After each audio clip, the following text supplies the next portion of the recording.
Hey travelers, it's the OCD Traveler. In the first week of April, we found ourselves back home at Grand Residences Rivera Cancun and Puerto Morelos. The pickup through Thomas More was nice and easy as always, and we were excited because this time we had a 5th level penthouse master suite, so that's what I want to show you today. We were in the master suite that's closest to the lobby, quite literally a 30-second walk. You can see us navigating directly from the lobby to our penthouse, which is 519. As you may already know, every building at Grand Residences will have 2 independent elevators that service them. Now, in theory, the penthouse, which is the 5th floor, should be restricted. You should have to use your key band in order to access that. We found that to be a little dicey. Sometimes you had to use your key band, other times it would let you select the 5th floor.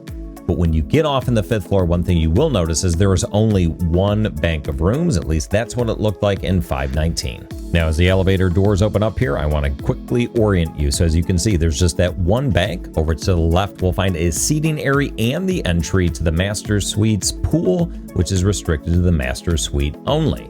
Now, over to the right side, you'll have a nice scenic view. You'll also have a doored stairwell, so you cannot go from the bottom floor to the top floor. There is a stairwell door that will block you from going there. But there we are. There's a look at the doorway.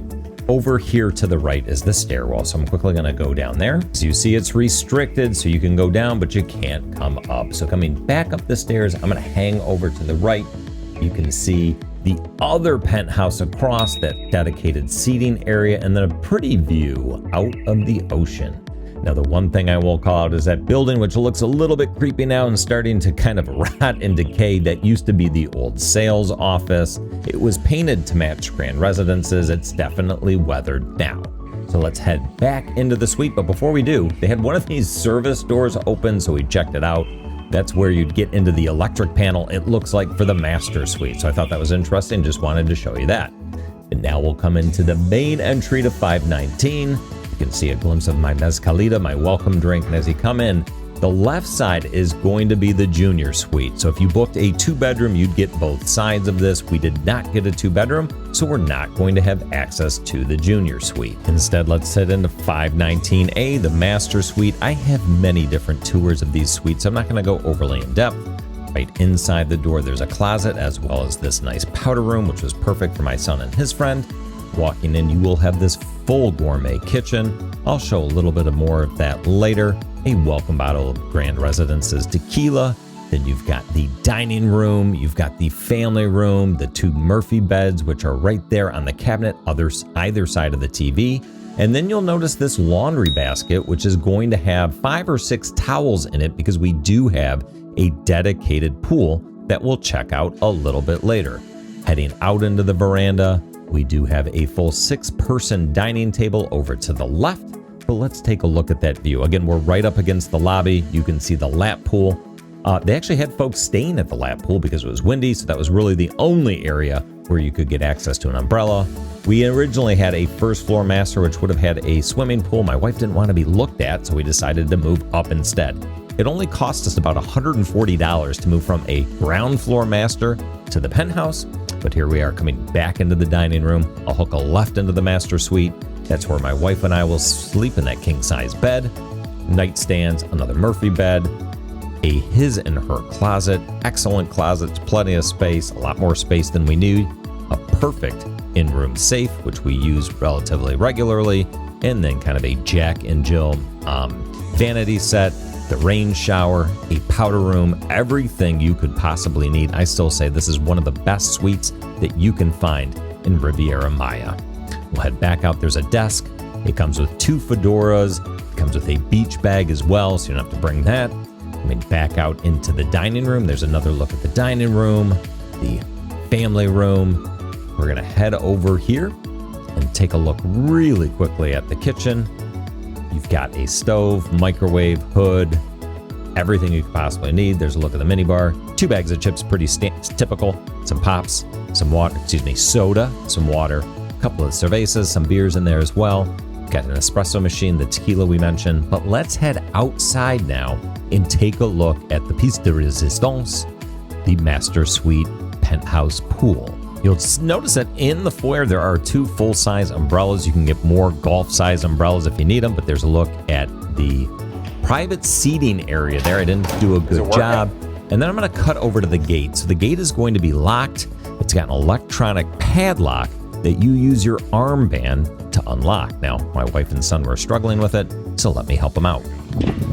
Took a little bit of practice, but eventually I was able to get in. So as you open up the fence and swing in, you'll notice this nice big pergola. There's another look at the seating area. Now, as you walk in, directly to your right is a private outdoor shower. There's 4 bar stools, a bar top, a wet bar. Really nothing underneath those cabinets, so I'll speed along really quickly. But then as we move past this bar area, in the distance there, you see a full-size dining table. Again, 6 seats, 2 loungers in front of that, 4 loungers to the right of that, the left of that. Coming up, here is your private pool. Now, I'd say the private pool is right around 10 feet by 15 or 17 feet. That's going to be wide open, so there's no shade there. But the private jacuzzi, which I'll be honest, was definitely worn, definitely was in need of a vacuuming. This was covered by a pergola. And there's a look at the view. I mean, pretty excellent view of the ocean. There's the 4 loungers plus the 2 loungers and the dining table, but a beautiful area. What's not necessarily as beautiful is the view over to the right. So from 519, you'll kind of see their graveyard of materials where they can find old ceramic tiles and pieces in case they need to do any kind of repairs. And I'll showcase that area and water temperatures right after this. Over here to the left, you will find the private shower that I was referring to. So a nice cold shower to rinse off with no hot water, but it's nice to have. Very nice outdoor shower. It's also got the feet wash. And then there is a look at the outdoor private seating area if you just want to relax while they are making up your room, which we had to do a couple of times. Now, I did come in the next morning and I'm going to show you again. There's the shower. We'll walk through the bar area, but I want to show you the water temperature of the pool. So I'm going to go over here and stick in my Apple Watch Ultra, and you can see that the pool up here is 90 degrees. I don't even know if the water is heated, but there you go, 90 degrees underwater in your private pool. So not exactly refreshing, but a great place to hang out. And then we'll quickly walk over to the nice and shady jacuzzi. A couple of things I want to point out there in addition to the water temperature. You can see in the top corner there plenty of sediment. Again, could use a vacuuming out. I didn't ask for it. I thought it would be a routine maintenance request. Didn't actually happen. But if I put my watch in here, you will see that it is 93 degrees. So not a lot of variability between the two. There is a warm water setting that you can see on a very faded jacuzzi dial. But there it is. That is the jacuzzi. Now, I do want to show you over to the side. That is that graveyard I was referring to. Not exactly picturesque. So just don't look over there.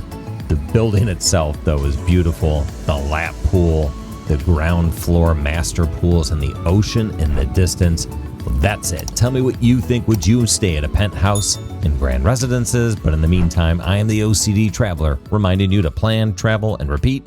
Take care, everybody.